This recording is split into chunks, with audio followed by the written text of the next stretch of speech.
सभी को नमस्कार बच्चों। आज हमारा मानव नेत्र में अगला टॉपिक है, अगला भाग है नेत्र लेंस। पुतली के पीछे एक पारदर्शी ऊतकों का बना हुआ एक उत्तल लेंस होता है जिसे नेत्र लेंस कहते हैं। यह बाहर स्थित वस्तु का वास्तविक और उल्टा प्रतिबिंब रेटिना पर बना देता है। उसके बाद है रेटिना अथवा दृष्टिपटल। आँख में सबसे अंदर की ओर एक पारदर्शी झिल्ली का पर्दा होता है जिस पर बाहर स्थित वस्तु का वास्तविक और उल्टा प्रतिबिंब बनता है। उसके बाद में आता है पीत बिंदु, येलो स्पॉट। रेटिना के बिल्कुल बीच में एक बिंदु होता है जिस पर बना हुआ प्रतिबिंब बिल्कुल स्पष्ट दिखाई देता है। इस बिंदु को हम पीत बिंदु या येलो स्पॉट कहते हैं।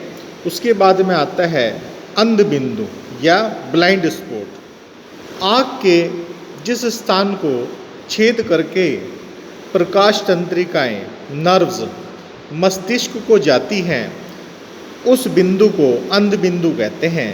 क्योंकि इस पर पड़ने वाले प्रकाश का रेटिना पर कोई प्रभाव नहीं पड़ता। और लास्ट में अब आता है जलीय द्रव तथा कांच द्रव।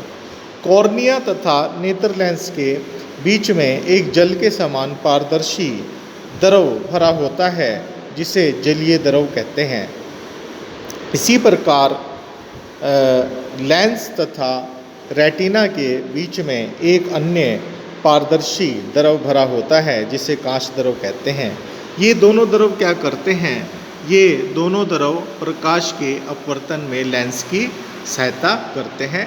तो बच्चों, ये आपका जो मानव नेत्र का जो टॉपिक था ये समाप्त हो चुका है। इसकी मैं आपको PDF भी सेंड कर दूंगा, इसको YouTube पर भी अपलोड कर दूंगा।